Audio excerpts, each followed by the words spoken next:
दोस्तों, आपका स्वागत है रियल हॉरर हिंदी में। आज की जो कहानी है दोस्तों, इलाहाबाद ज़िले की है, जहाँ पे मेरे जीजा रहते हैं। तो दोस्तों आपको मैं बता दूँ, आपको पता होगा कि आज से 15-20 साल पहले गांव में लोगों के पास टीवियाँ बहुत कम रहती थी और मेरे जीजा काफ़ी टीवी देखने के शौकीन थे।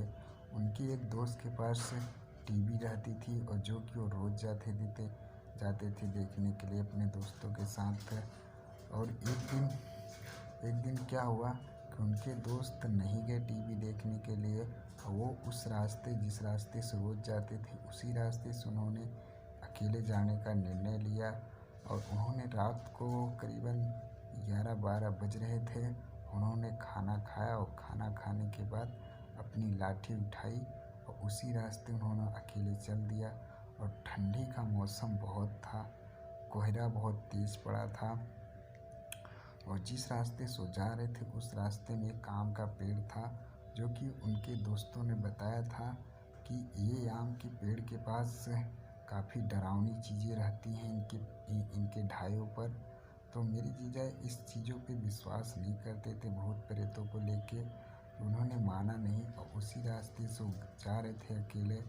और जाते जाते उस पेड़ के पास जब पहुँचे तो देखे कि एक व्यक्ति बैठा है जो कि रुमाली लगाया हुआ है। और इतनी ठंड में वो सिर्फ रुमाली ही लगाया था, बाकी उसके बदन पे कोई भी कपड़े नहीं थे। तो मेरे जीजा आश्चर्य में हो गए कि इतनी तेज़ ठंड में भी ये आदमी रुमाली लगा के यहाँ पे क्यों बैठा है। तो मेरे जीजा उस आदमी के पास गए और जाने के बाद उन्होंने उससे पूछा कि भाई साहब, आपको ठंडी नहीं लग रही है? तो उस आदमी ने कुछ नहीं बोला। फिर से पूछे, भाई साहब मैं आप ही से पूछ रहा हूँ, आपको ठंडी नहीं लग रही है? तो उस व्यक्ति ने बोला कि नहीं, मुझे नहीं ठंडी लग रही है। तो मेरे जीजा ने बोला ठीक है, कोई बात नहीं।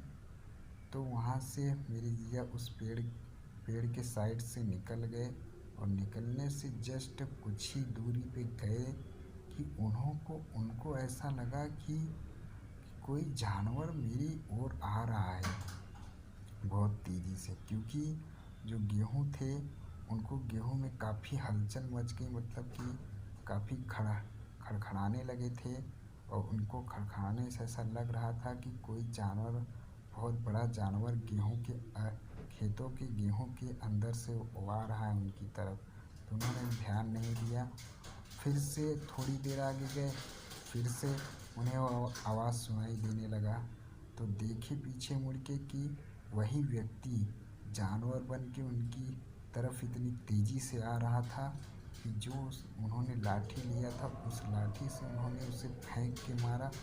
तो वो जानवर इतना ऊंचा उछला कि वो हैरान हो गए कि ऐसा कौन सा ये जानवर है जो कि इतना ऊंचा उछल गया। तो वो बचाओ बचाओ चिल्लाते हुए वहाँ से भागे। भागते भागते उनके दोस्त का घर जस्ट कुछ ही दूरी पे रह गया था। तभी उनको वो जानवर पकड़ के उनकी पीठ पे काफ़ी नाखून वगैरह मार दिया था। उनके बदन से काफ़ी खून बहने लगा था। और तभी लाइन कट गई। लाइन कटने के बाद लोग वहाँ से उठ के अपने अपने घर की ओर जाने लगे। तो इनकी आवाज़ सुन के इनकी तरफ दौड़े और दौड़ने के बाद वो जानवर गेहूं में वापस चले गया। जाने के बाद उन्होंने, सब लोगों ने गेहूं में देखा कि कुछ भी नहीं था, वहाँ पे कोई जानवर नहीं, कुछ नहीं। फिर उनको हॉस्पिटल में भर्ती किया गया। हॉस्पिटल में भर्ती करने के बाद उनसे पूछा गया कि आपके साथ क्या हुआ था। तो उन्होंने बताने लगे कि ऐसा ऐसा बात हुआ था। तो वहाँ पे बताया गया कि वहाँ पे एक आदमी ठंड से मर गया था, उसको घर से भगाया गया था। भगाने के बाद वो वहीं पे पूरी रात रहा था। रहने के बाद उसका वहीं पे दम टूट गया था, तो वहाँ पे वो मर गया था। इसीलिए वहाँ पे उसकी आत्मा हमेशा भटकते रहती है और वहाँ पे आने जाने लोगों को, जो भी अकेला वहाँ से आता जाता है तो उन्हें परेशान करता है। तो मेरे जीजा तब से उस रास्ते से आना जाना बंद कर दिए। और उसके बाद कुछ ही दिन बाद उन्होंने एक टीवी खरीदा और टीवी खरीदने के बाद उस रास्ते के बारे में हर किसी को बताते रहते हैं, ताकि मेरे साथ जो हुआ वो अब किसी के साथ ना हो। तो बस दोस्तों, इस वीडियो में इतना ही।